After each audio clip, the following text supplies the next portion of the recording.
Bien, ya que están acomodados, vamos a estudiar la palabra de Dios y vamos a buscar el libro de Apocalipsis en el capítulo 1.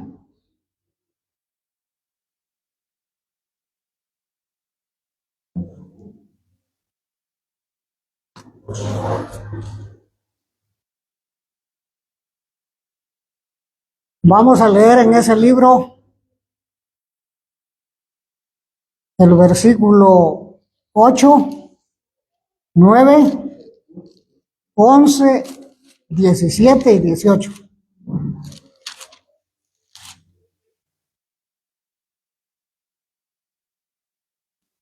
Uno 8 primero.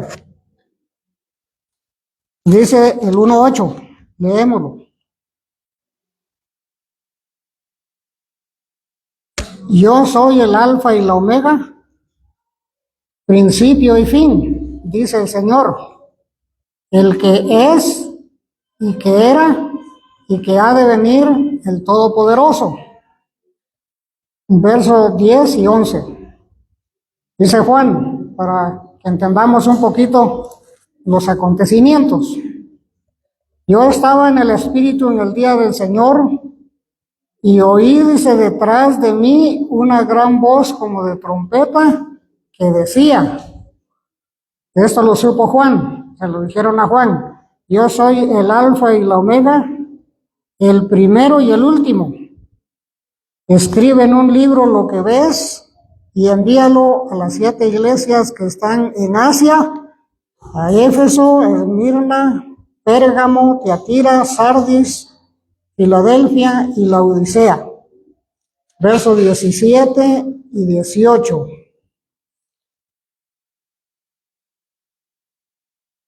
Cuando le vi, caí como muerto a sus pies, y él puso su diestra sobre mí, diciéndome, no temas, yo soy el primero y el último. Verso 18. Y el que vivo y estuve muerto, o vivió y estuve muerto, mas he aquí que vivo por los siglos de los siglos. Amén. Y tengo las llaves de la muerte y del Hades.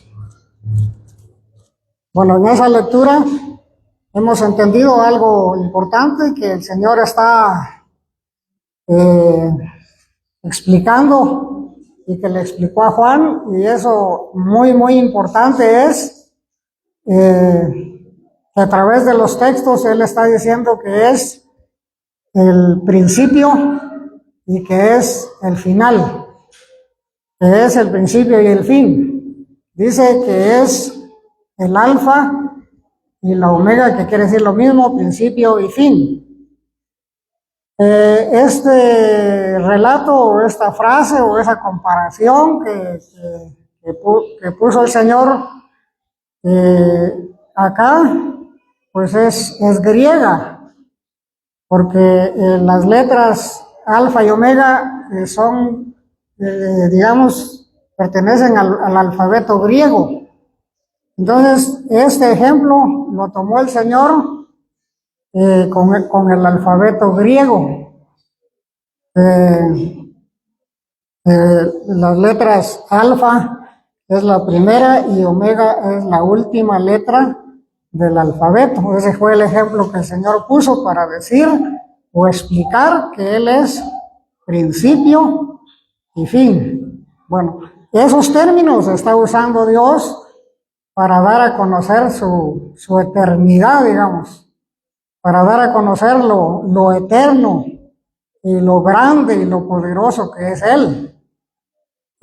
También está explicando que Él es el principio de todo lo que fue creado en el cielo y en la tierra, y Él es el final de esa misma creación.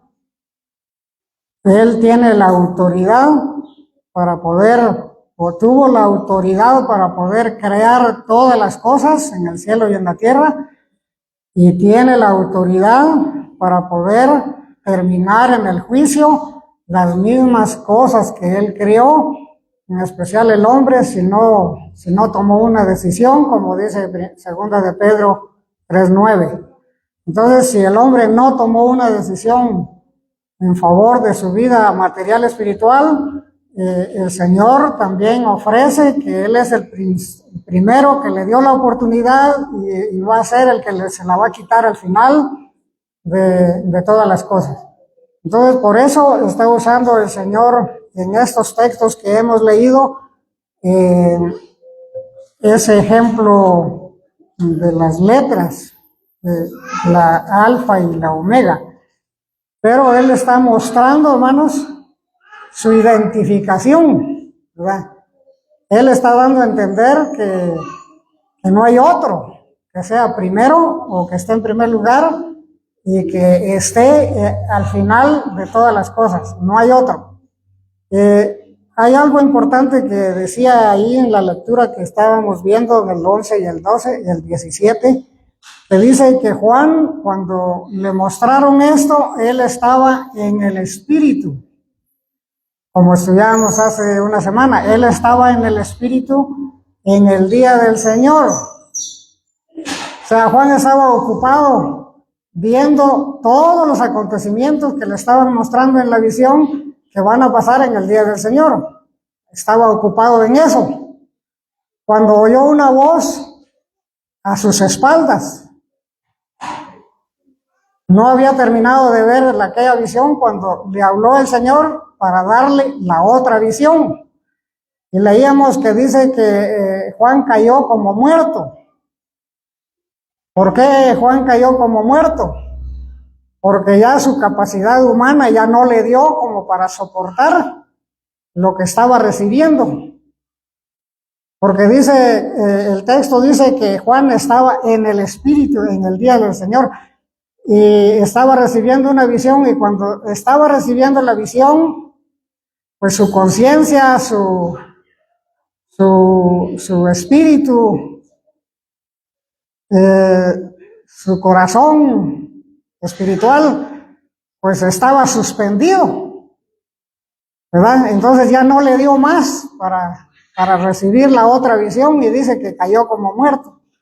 Pero la visión que iba a recibir cuando le hablaron detrás era importante también, y era el mensaje a las 7 iglesias. Entonces, por eso dice Juan que él estaba en el Espíritu. O sea, eso es estar en el Espíritu en el día del Señor, ¿verdad? Teniendo la guianza del Espíritu de Dios. Y en ese caso, pues Juan lo demuestra. Bueno, entonces, es parte, ¿verdad?, de la importancia que tiene Jesucristo. Dice entonces, para avanzar un poquito, el Salmo 145, y vamos a leer acá también lo que David menciona con respecto a la grandeza de Dios y de Cristo. Sabemos que Jesucristo, cuando estaba predicando el Evangelio, dijo: yo y el Padre una cosa somos. Quiere decir que lo que se le atribuye al Padre se le atribuye también a Jesucristo. Salmo 145 y versículo 3, vamos a leer. Versículo 3 dice: grande es Jehová y digno de suprema alabanza, y su grandeza es inescrutable. Dice, su grandeza es inescrutable, o sea, es algo que no se puede saber con exactitud, es algo que no se puede averiguar tan fácilmente. Eso quiere decir la palabra inescrutable. Pero hay algo importante ahí que menciona el texto y dice que Jehová o Cristo es digno de suprema alabanza. La palabra suprema es una autoridad superior, digamos, a cualquier otra autoridad. Eso se entiende como la palabra suprema. Quiere decir que Dios no quiere que se le alabe con cualquier cosa, sino tiene que ser la alabanza al Señor, tiene que ser suprema. Tiene que ser la mejor alabanza para el Señor, la más grande en todo el sentido de la palabra que pueda haber en la iglesia. Eso es, ¿por qué? Porque Dios es así. Cristo es principio y fin, es algo supremo. Entonces Él está exigiendo a su pueblo una alabanza suprema. Digamos el 99% de grandeza, de calidad, de devoción, de deseo en hacerlo. Eso es lo que está pidiendo Dios cuando se le alaba, cuando se le canta, cuando se le expresa adoración. Él no está pidiendo una adoración del 10%, del 25%. Esa es una adoración que no es suprema. Entonces, Dios, recordemos que la iglesia tiene que darle al Señor lo mejor. Hay una alabanza, un himno que dice, da lo mejor al maestro. No está pidiendo el Señor cositas sencillas. Él quiere, cuando se le alabe, dice, tiene que ser algo de buena calidad, en otras palabras. De buena calidad, algo supremo. ¿Por qué? Porque la última parte del texto dice, y su grandeza no se puede comparar. Por eso es de que hay que darle una alabanza especial, no cualquier cosa. Bueno, dice acá otro texto en el Salmo también 92, ya que estamos acá. En el Salmo 92 vamos a leer el versículo 2. Dice, perdón, es 2. Dice, antes que naciesen los montes y formase la tierra y el mundo, desde el siglo hasta el siglo, tú eres Dios. Acá está dando a entender David la eternidad de Dios, que es por los siglos. Alfa y Omega, principio y fin. De esa manera, David identifica la eternidad de Dios, lo eterno que es Dios y su Hijo Jesucristo. Entonces, hermanos, es digno el Señor de recibir también lo supremo, lo grande para Él, ¿verdad? Entonces, es importante que la iglesia entienda esto, que cuando venimos a adorar a Dios, a cantar a Dios, le demos una alabanza suprema. Eso es lo que Dios está pidiendo. Dice el Salmo 103, que como estamos viendo la identificación de Jesucristo, que Él es principio y fin, que Él es eterno, como dice acá el Salmo que vamos a leer, 103, el verso 17, vamos a leer. Dice, mas la misericordia de Jehová es desde la eternidad y hasta la eternidad sobre los que le temen, y su justicia sobre los hijos de los hijos. Ese es Dios, ese es Cristo. Ese es el Padre y su Hijo. Dice que Él existe desde la eternidad hasta la eternidad. Y está hablando de la misericordia que lo acompaña. Y que Él desde que existe también la misericordia. Y esa es una bondad, un privilegio que tiene el ser humano, de que Dios es misericordioso. Y esa misericordia también es eterna, ha sido desde los siglos hasta los siglos. Eso es lo que está explicando acá el Salmo 103 y versículo 17. El profeta Jeremías describe la eternidad de Cristo, o sea, del Hijo y del Padre, de una manera muy buena, muy especial. Jeremías capítulo 10. Jeremías capítulo 10, vamos a leer el versículo 10 y versículo 12 y 13. 10, 12 y 13. Dice el 10, mas Jehová es el Dios verdadero, Él es Dios vivo y Rey eterno. Y así se identifica, así se da a conocer, como Rey eterno.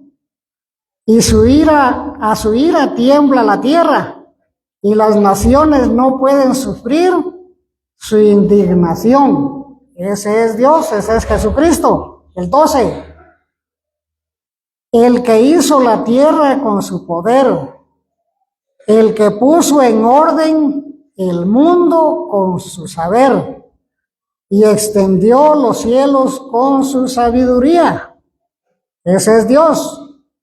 El 13. A su voz se produce muchedumbre de aguas en el cielo, y hace subir las nubes de lo postrero de la tierra, y hace los relámpagos con la lluvia, y saca el viento de sus depósitos. Ese es Dios. Ese es su Hijo Jesucristo, que hizo la creación, el que hizo los relámpagos, el que llena los cielos de agua, el que saca los vientos del depósito, el que formó la tierra, y también el que tiene ira y que la tierra no va a soportar. Ese es principio y fin, es el alfa y la omega. Y por supuesto que Jeremías está hablando también de los dioses falsos, ¿verdad? Y él está exponiendo con toda autoridad, dice, que Dios es el Dios verdadero, no hay otro. Y de esa manera la iglesia reconoce a Jesucristo como el Dios verdadero, porque recordemos que en tiempos de este profeta, pues habían otros dioses falsos que no eran verdaderos. Lo puede usted leer ahí, posiblemente en el verso 11 o el verso 15. Ahí dice que los dioses que hicieron los cielos, esos son dioses falsos, los dioses que hacen en la tierra de igual manera. Entonces, el único Dios verdadero es el que está exponiendo aquí el profeta Jeremías. Ninguno de los ídolos llena los cielos de agua. Ninguno de los dioses falsos ha creado el relámpago. Eso solo lo ha hecho Cristo, el Señor, el Alfa y la Omega. Entonces, es importante, hermanos, saber esto, porque el profeta sí nos describe realmente el poder que Dios le dio a su Hijo Jesucristo para poder hacer todas estas cosas. Ese es Cristo, así lo conocemos, así sabe la iglesia que es su Salvador. No es otra clase de Cristo como se presenta en otras ocasiones, que se presenta diferente, ¿verdad? El Señor, el Padre ha presentado y le ha dado el privilegio a su Hijo de ser así, y lo ha apoyado en todo sentido. Entonces, es muy bueno lo que Jeremías nos está explicando para que nosotros conozcamos realmente quién es Jesucristo. Ahora vamos a ver acá algo importante en Colosenses capítulo 1. Vamos a Colosenses.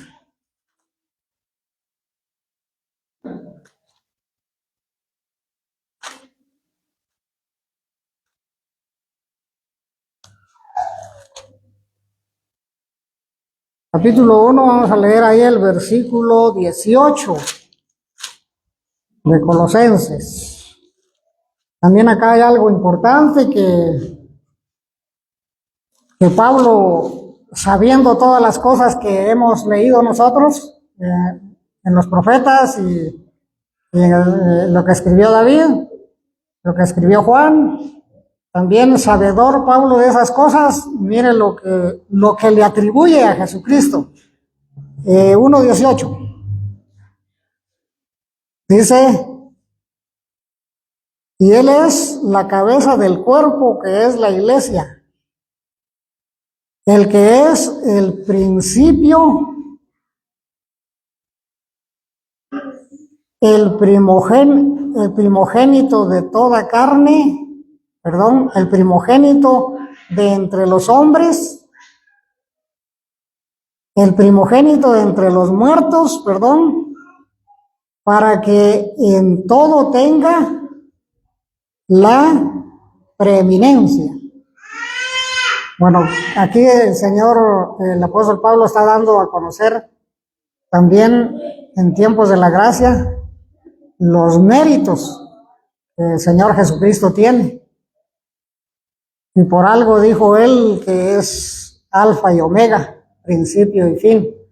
Porque nadie más, hermanos, en el mundo ha sido la cabeza del cuerpo de Cristo, que es la iglesia. En ese sentido, Él es el primero. Él es la cabeza del cuerpo, que es la iglesia. Entonces tenía razón al explicar Juan que Cristo es el principio y el fin. Dice también acá Colosenses que es el principio, el primogénito de entre los muertos. Es el primero, ¿verdad? Y también leíamos o leemos que el Señor Jesucristo es el primero también en la resurrección al resucitar con un cuerpo espiritual. Es el primero. Entonces dice acá el apóstol Pablo que dice que Él tiene la preeminencia. Y eso es un atributo, un don que Pablo le está dando al Señor Jesucristo. Y eso se refiere a una autoridad suprema que tiene el Señor Jesucristo. Eso reconoció Pablo. Que Cristo es preeminente, o sea, tiene una máxima autoridad sobre todas las cosas, sobre todos los seres humanos, sobre todas las bestias, sobre los ángeles, sobre los arcángeles. Él es preeminente, es superior a todos los seres creados. Ese es Jesucristo. Entonces, por eso Pablo está diciendo acá que eso significa que Cristo le dieron toda la autoridad en el cielo y en la tierra. Autoridad suprema. Y eso, hermanos, es algo muy importante que nosotros lo sepamos y que lo entendamos. Vamos a leer el Evangelio de Juan.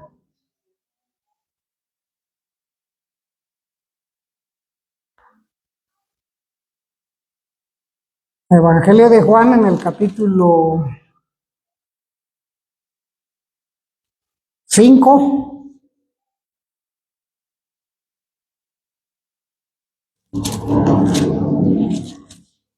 Y vamos a leer el verso 27. Juan 5:27. ¿Qué dijo el Señor? Dice, también le dio autoridad de hacer juicio por cuanto es el Hijo del Hombre.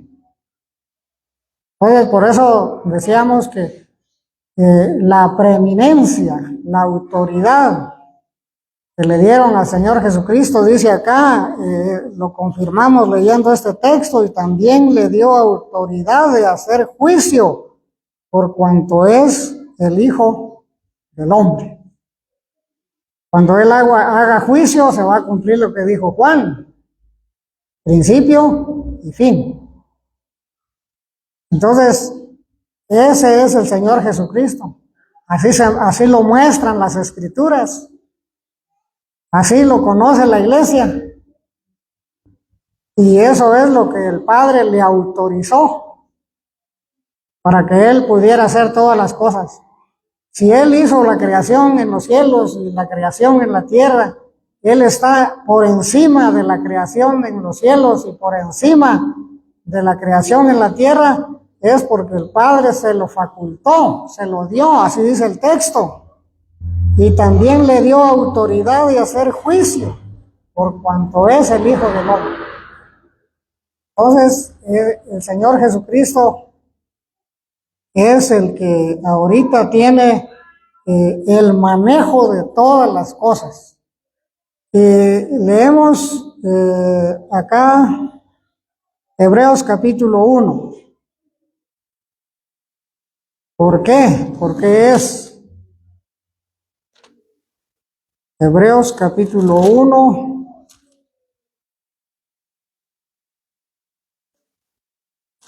Y vamos a leer el versículo 3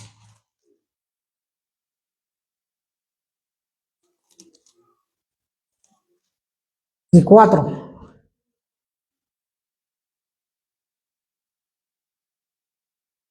1, 3 y 4 del libro a los Hebreos, el cual, siendo el resplandor de su gloria y la imagen misma de su sustancia, quien sustenta todas las cosas con la palabra de su poder, habiendo efectuado la purificación de nuestros pecados por medio de sí mismo, se sentó a la diestra de la majestad en las alturas.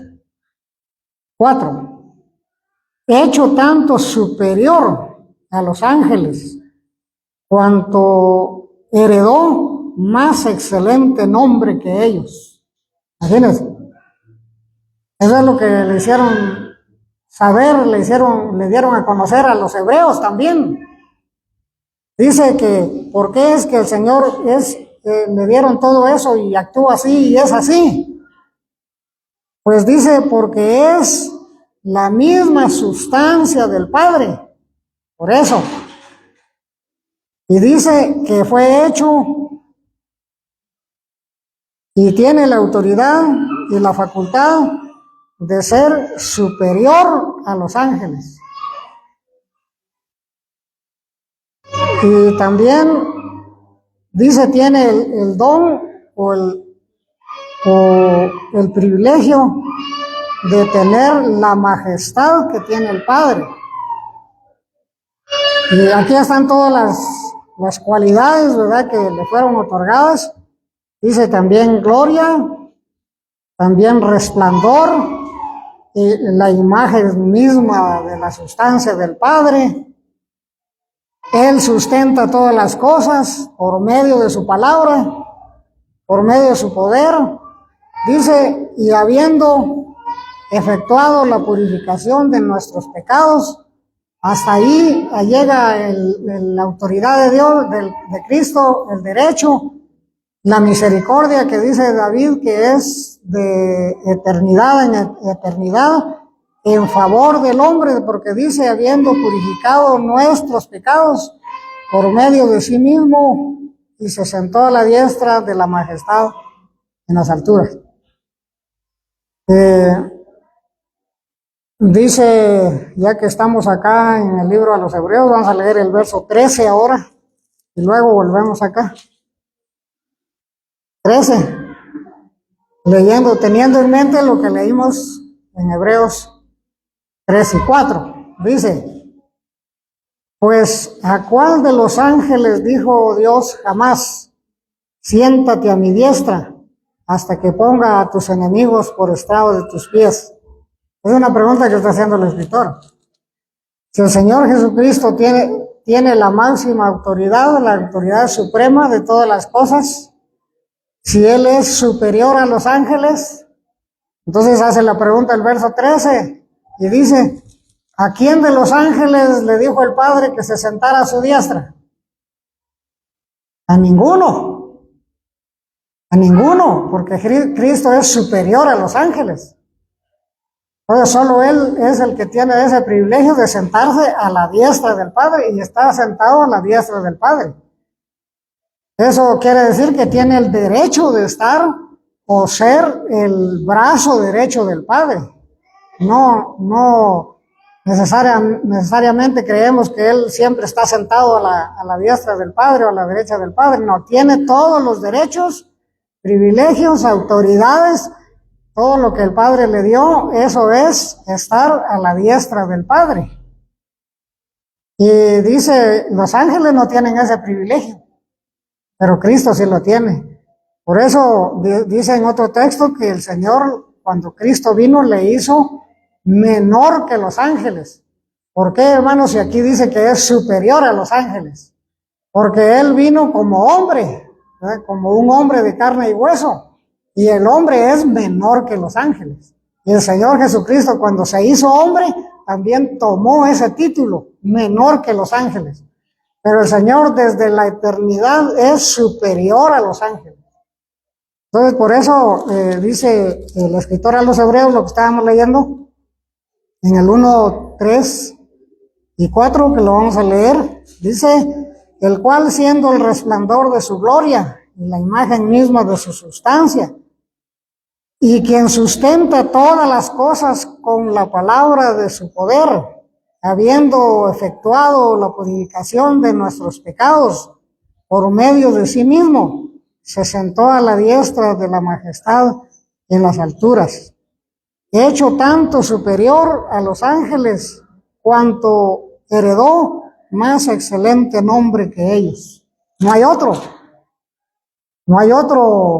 que haya heredado un mejor nombre que Cristo. Él es el único. Él es alfa y omega, dice Juan, principio y fin. Eso, cuando dice fin, no quiere decir que Él va a dejar de existir un día, no. Fin de todas las cosas, principio de lo que hizo y fin de lo que hizo. Porque el Señor Jesucristo, recordemos que en la vida eterna Él va a estar. Dice Apocalipsis 22 que Él va a ser, ¿qué va a ser Cristo en la vida eterna? La luz, ¿verdad? La luz. Entonces va a estar ahí, no va a tener un fin. Fin de todas las cosas que Él hizo. Fin del plan de la era de la gracia que Él empezó y que la va a terminar. Y que dentro de ese plan de la era de la gracia está esperando la oportunidad del arrepentimiento del hombre. Está esperando que el hombre haga una decisión para que no sufra lo que decía Jeremías 10, 12 y 13. Jeremías dice que la tierra no va a poder soportar su ira, porque Él es el Dios verdadero, ahí muestra su poder. Entonces, para que el hombre no sufra eso, está dando una oportunidad en el tiempo de la gracia. Pero esa oportunidad la va a terminar, porque Él es principio y fin, ¿verdad? Entonces el hombre tiene que, pues, reaccionar antes de que se cumpla lo que dice el profeta Jeremías. Si no procura, pues ahora sí, como dice en otro lado, en vano, ¿verdad? En vano. Bueno, entonces dice acá, bueno, vamos a leer Isaías. El profeta Isaías nos muestra también algo de lo que estamos viendo con respecto a nuestro Señor Jesucristo. Del capítulo de Isaías que vamos a leer es el 57.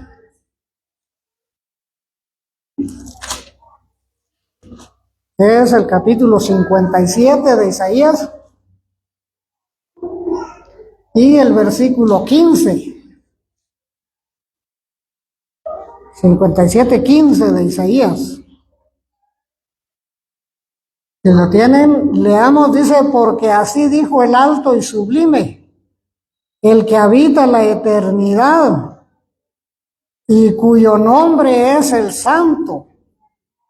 Yo habito en la altura y en la santidad, y con el quebrantado y humilde de espíritu, para hacer vivir el espíritu de los humildes y para vivificar el corazón de los quebrantados. Eso es lo que dice Isaías. Palabras que que sí llenan ese vacío en la mente de la persona, que sí convencen a la persona de que ese es Jesucristo. Él es el que se sacrificó por nosotros, Él es el que nos perdona nuestros pecados, y dice lo que decía en Hebreos, ¿verdad? Pero acá dice que Él es la máxima autoridad, ¿verdad? Y Colosenses lo confirma al decir que Él es la cabeza de la iglesia. Cuando está diciendo que es la cabeza del cuerpo, que es la iglesia, está diciendo que es la máxima autoridad de la iglesia en el tiempo de la gracia. La iglesia no reconoce a una persona, a un gobierno humano, muerto o vivo, que sea la máxima autoridad de la iglesia. Eso no existe. La máxima autoridad de la iglesia es Cristo, nada más, y el Padre. Porque el Señor lo dejó establecido, dice el apóstol Pablo hablando a los Efesios, dice que Él estableció apóstoles, pastores, doctores, ministros, y los que sanan y los que hablan lenguas y todo eso, esa es la autoridad, siendo la cabeza del Señor Jesucristo, y eso es lo que reconocen las Escrituras, y es lo que reconoce la iglesia siempre. La iglesia no tiene ningún jefe, digamos, como autoridad máxima acá sobre la tierra. La única autoridad que respeta a la iglesia es las Escrituras, porque acá está la voz de Dios, la palabra de Dios y a Jesucristo. Por eso Isaías, lo que estábamos leyendo ahí es algo importante. Dice que Él, a pesar de ser la máxima autoridad, a pesar de ser el Hijo de Dios, a pesar de estar sentado a la diestra del Padre, a pesar de que nos ha perdonado los pecados, y a pesar de todo, dice, está con el humilde y el quebrantado de corazón. Así dice la última parte del texto que estábamos viendo, y lo vamos a leer. Dice: yo habito en la altura y la santidad. Fíjense. ¿Y qué es eso? ¿Qué es la santidad? La altura, pues son los cielos, en lo material, hasta el tercer cielo. Pero la altura es la autoridad, es la supremacía que Él tiene sobre todas las cosas. Ahora dice que también Él habita en la santidad. ¿Cómo es que Él vive en la santidad?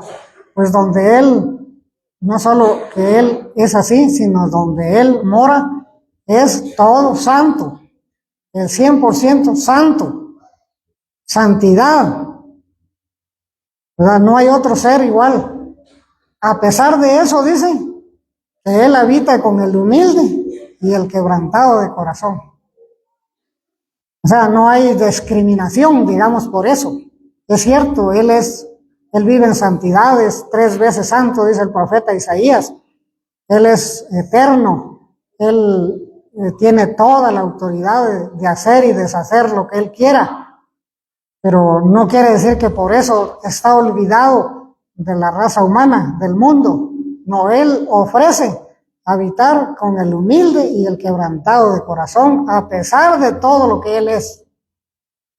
De que acá en la tierra, pues, conseguir seres así que vivan en santidad como vive el Señor, no hay. Pero a pesar de eso, Él está con ellos. Eso muestra lo que decía David, que su misericordia es de eternidad en eternidad. Entonces, por eso quisimos leer este texto que dice acá el profeta, porque es muy bueno, identifica todas las cualidades que el Padre le dio a su Hijo Jesucristo para beneficio de los seres humanos, y en este caso el beneficio de la iglesia. Entonces decíamos que esta es la autoridad que la iglesia reconoce y ha reconocido siempre. La iglesia no está sujeta a ningún ser humano como autoridad, ¿verdad? Sino que solamente reconocemos las Escrituras y el Padre y a su Hijo Jesucristo como la máxima autoridad en el cielo y en la tierra. Decíamos que lo que el profeta Isaías nos está mostrando es algo que que no muestra discriminación. Entonces, busquemos acá el libro de los Gálatas, o la carta a los Gálatas, que Pablo escribe, a ver qué es lo que está diciendo acá el apóstol Pablo. Gálatas, capítulo 3, vamos a leer.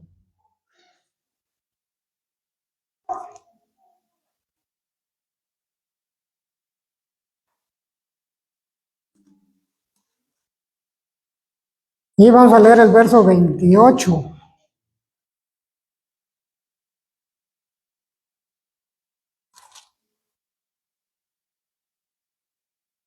Vamos a ver si estamos bien.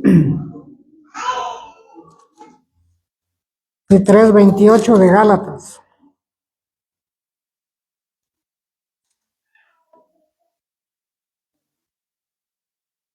Dice, perdón, estoy mal acá.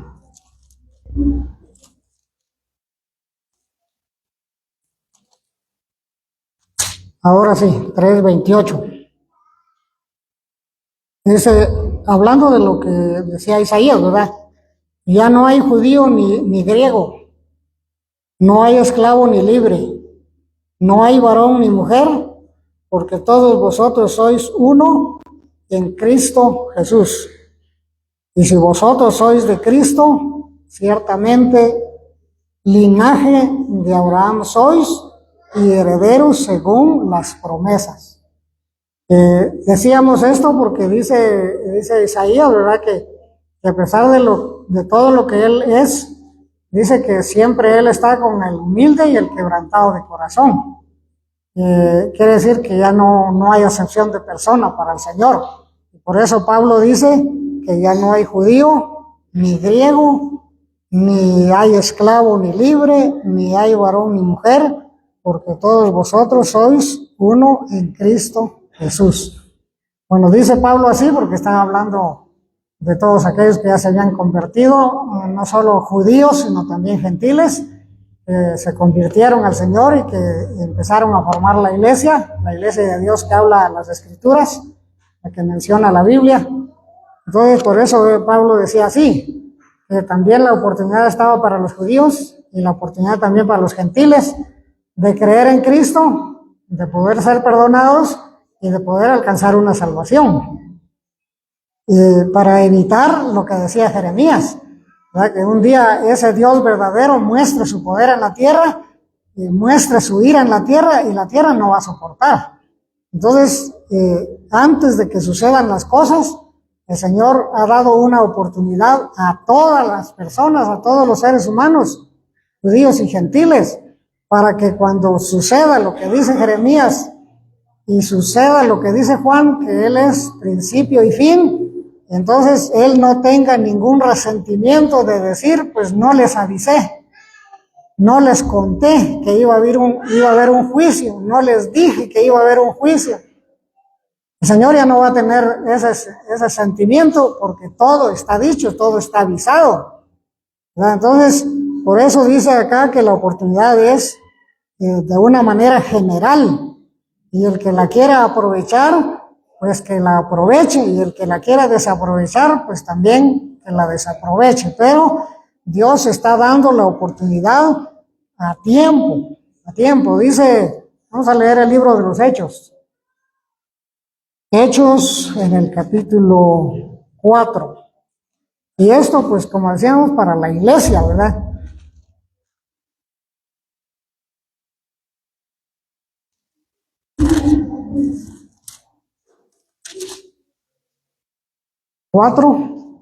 El versículo que vamos a leer en ese 4 es el 12. El 12 del libro de los Hechos, capítulo 4. Leemos el 12 si lo tienen. Y en ningún otro hay salvación, porque no hay otro nombre bajo el cielo dado a los hombres en quien podamos ser salvos. Dice el escritor del libro de los Hechos que el ser humano que vive en este tiempo Y los que van a vivir, dice que para ellos no hay otro nombre dado a los hombres debajo del cielo en quien puedan ser salvos, en que puedan confiar, en que puedan obedecer su voluntad, en que puedan obedecer sus leyes, en que puedan sentir su autoridad. No hay otro ser, ni en el cielo ni en la tierra. Entonces, hermanos, preguntémonos entonces, ¿por qué? ¿Por qué es que hay líderes que se pasan como que si fueran Cristo? Hay líderes que, como dice el libro de los Hebreos, ¿verdad? Hablando del que cuida la iglesia, del que cuida el rebaño, dice que ellos están puestos para cuidar a la iglesia, para guiar a la iglesia, ¿verdad? No para que ejerzan, dice, un dominio sobre de ella, no para que ejerzan una autoridad sobre la iglesia. Eso le corresponde solo a Cristo, porque el Padre se la dio, ya leímos en Juan 5, que Él le dio la autoridad también de hacer juicio sobre la tierra. Entonces, esa es una equivocación y hasta cierto punto un gran beneficio para las personas que quieren ejercer una autoridad humana valiéndose de las escrituras o de la Biblia para poder gobernar un pueblo. ¿Verdad? Eso es un grave error delante de Dios, porque le están quitando, le están restando la autoridad y le están restando los privilegios al Señor Jesucristo. Y eso lo dice también el apóstol Pablo hablando a los colosenses, ¿verdad? Y también dice que el Señor Jesucristo nunca usurpó el poder de Dios. Si Él está dando a conocer o expresando el poder, la autoridad de Dios, del Padre, es porque Él se la dio.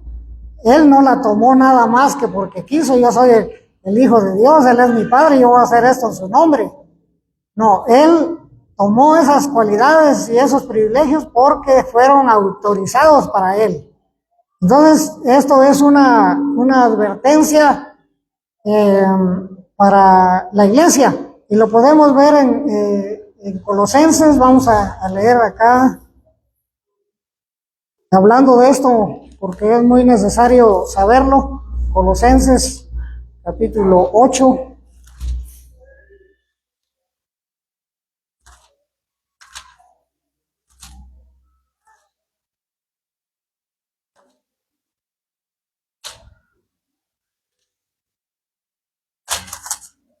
O 1:8, perdón.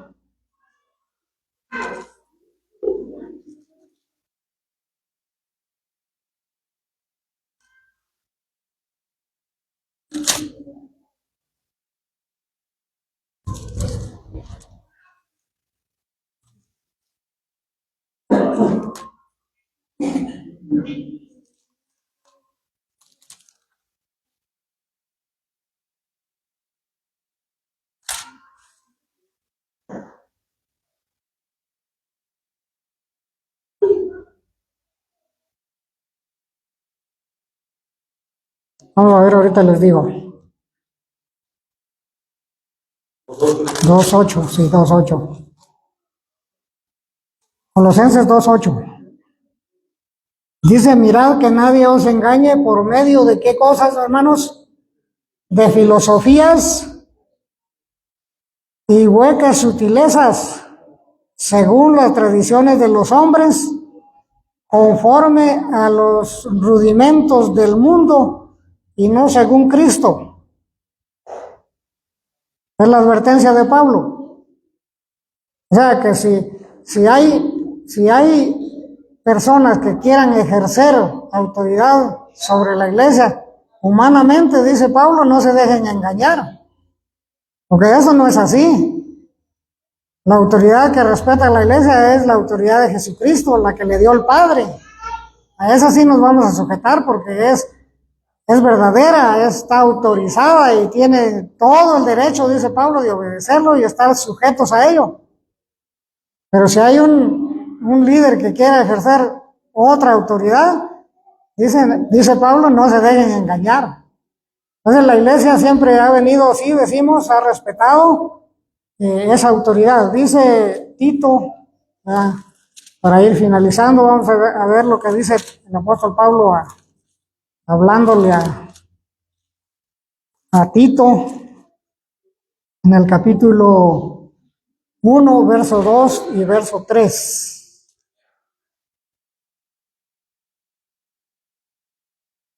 2 y 3 de Tito. Dice, en la esperanza de la vida eterna, la cual Dios, que no miente, prometió desde antes del principio de los siglos, y a su debido tiempo manifestó su palabra por medio de la predicación que me fue encomendada por nuestro Dios, nuestro Salvador. ¿Qué está reconociendo el apóstol Pablo? Pablo está reconociendo que Dios en primer lugar no miente. Él es verdadero. Y todo lo que hemos leído en su palabra, los profetas, David, Pablo, Cristo, dice, eso se va a cumplir, porque Él no miente.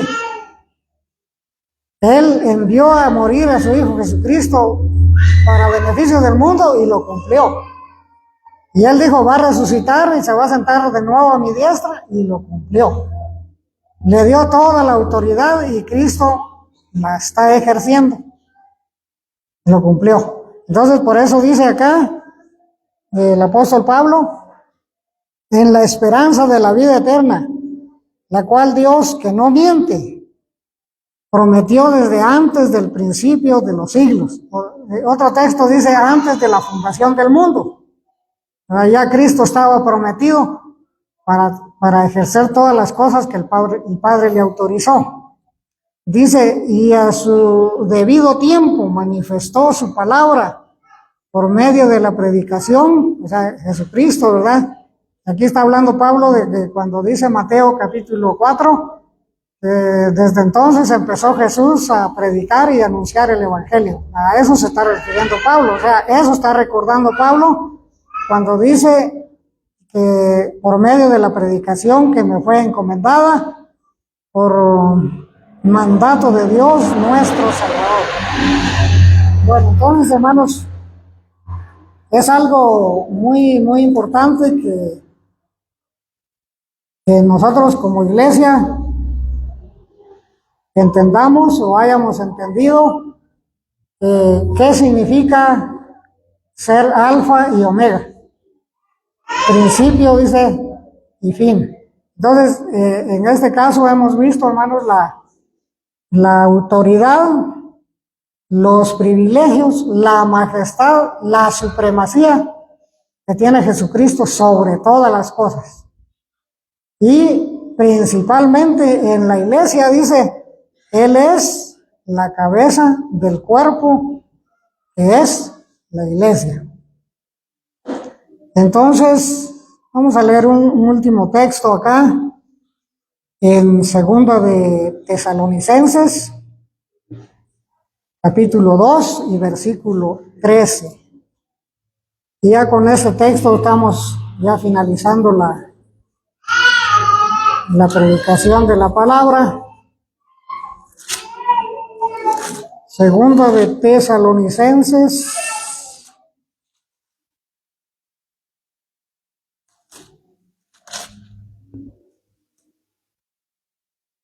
capítulo 2 y verso 13.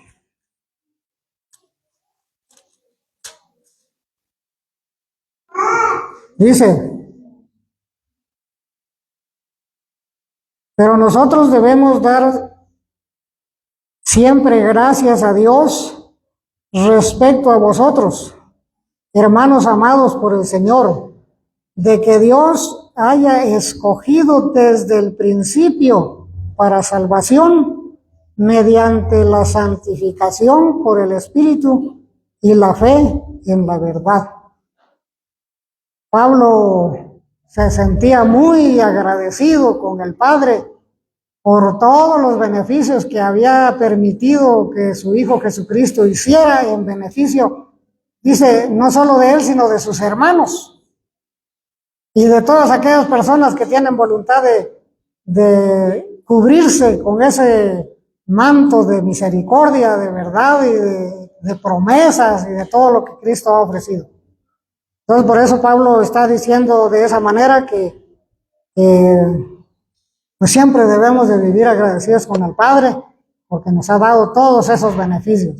Entonces, hermanos, ese ha sido el motivo de nuestro estudio, entender qué significa alfa y omega en la visión que le dieron a Juan, y hemos entendido que de esa manera Dios permitió que su Hijo Jesucristo se diera a conocer, se identificara para su pueblo, para todo aquel que lo quiere tomar de esa manera.